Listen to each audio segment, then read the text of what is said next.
Welcome back to a brand new video. Today we are diving into episode 6 of our HueForge beginner series, and I am so excited because today we are diving into ColourPop. Y'all, you are nearing the finish line of this course, and I'm so thankful that you've chosen to do this with me. I've really enjoyed putting this together for you and with you, and I would love to hear about your progress. If you've grown in HueForge, if you've gotten better, join the Discord and drop your pictures. I would love to see the things that you print using the knowledge that you gain from this series. So today we are going to be talking about ColourPop, and we're going to be going over all the things that go into ColourPop. And then on the next episode, the final episode, we're going to be answering your questions and going over some basic slicer settings so you can get your print off the print bed quickly and efficiently. Let's dive in. Okay, so we are in HueForge, and y'all might be thinking to yourself, well, ColourPop really isn't for me. I don't think I will use it all that much, and I understand that ColourPop might be a niche kind of mode to use, but I do think there is some benefit for you learning how to use it. And we're going to be learning some tips and tricks today that will kind of translate to any of the modes that you use, especially the combo mode and color match mode, which I won't have a tutorial on quite yet. But if you want to check out a walkthrough I did, you can click the video up in the corner. Okay, so let's dive in. First things first, I know the drop-down menus aren't showing. I need to fix that. I'll make sure to explain everything, and we're not going to be using drop-down menus a ton today. So we're just going to click on ColourPop, click on this mesh mode right here, and choose ColourPop. Once ColourPop comes up, you will be greeted with a slightly different middle piece here because you have this bar. Now this bar is very important. This bar is going to kind of define what HueForge is going to do with your image. So remember, in standard mode, we were using luminance to determine where the colors go. But in ColourPop, we're using color.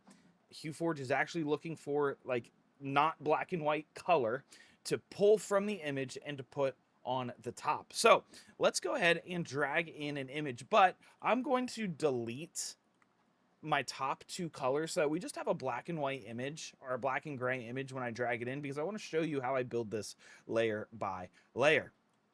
Okay, so we are going to drag in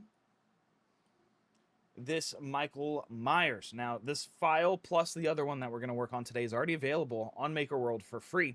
So if you want to check it out, go download it and print it out.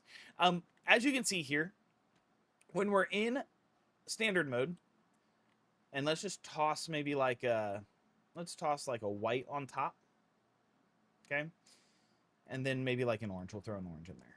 Okay, so this is standard mode. We've learned why HueForge is doing what it's doing, right? When we click that middle scroll wheel, you can see that the whitest parts of the black and white image are the whitest parts here because I have white on the top.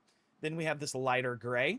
The orange is in the lighter gray because it is second to the top, and so on and so forth. The darker, the darker. So this darker gray is now this third layer here, and then black is obviously the darkest, and so it is on the bottom. If we moved these around, now white will be in all the dark places that that were consumed by the black previously. So that's you know, a little bit of a recap from what we covered last time. When we switch over to ColourPop, it's doing something a little bit different. Instead of pulling the black and white, it is actually pulling the color. And you can actually see what it's doing when you press the middle scroll wheel. It has identified what all of the non-black and white is, and that is what it's going to put on top. So you can see that, you know, if we take orange out, you can see that because white's on the top, it is covering up all the places that are orange, okay? And that's because ColourPop is pulling all of those places that have a color identified to them.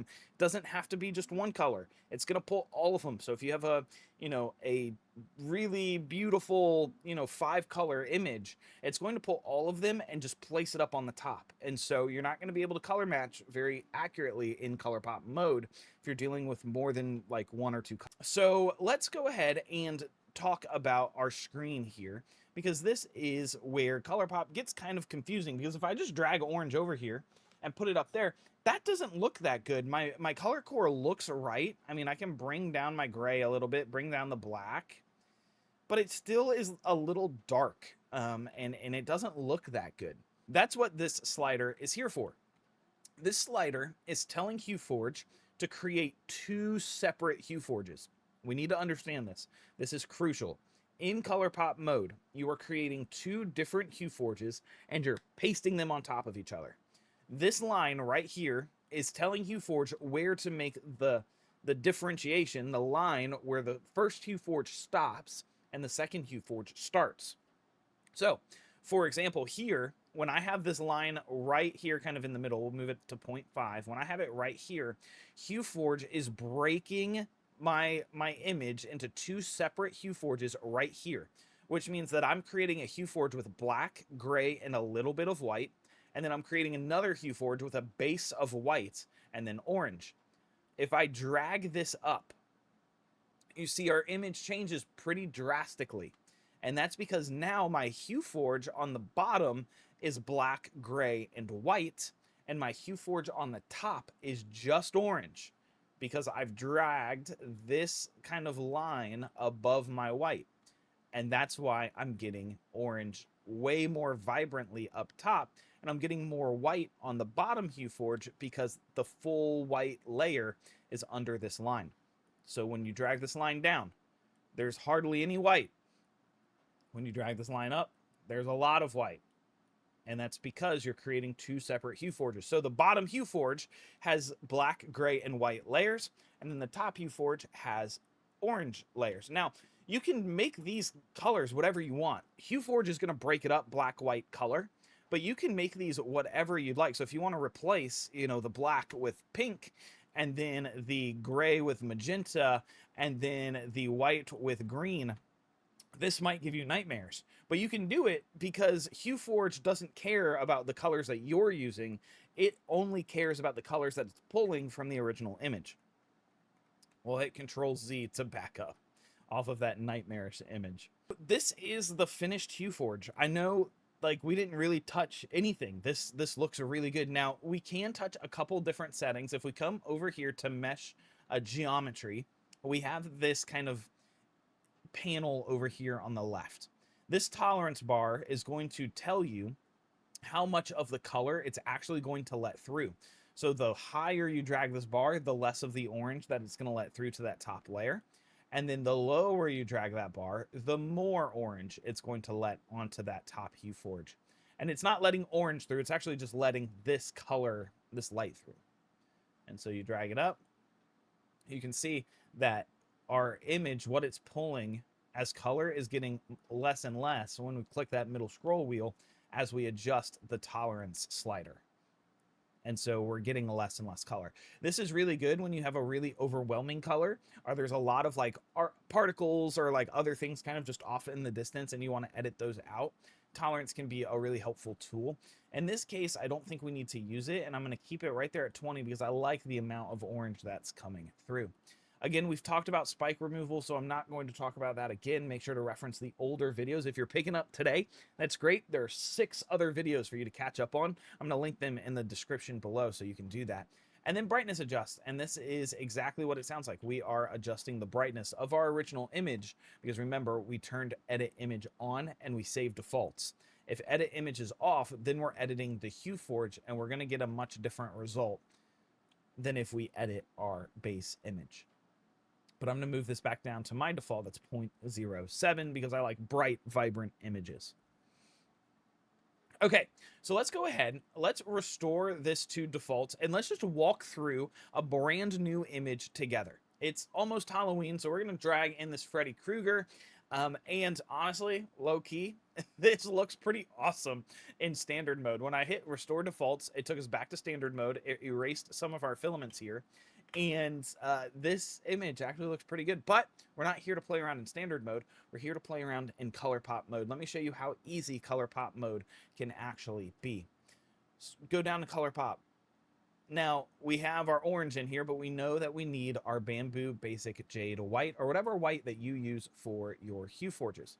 Now, this bar here, I typically save it as a default at 0.7 because this is generally a pretty good spot for me.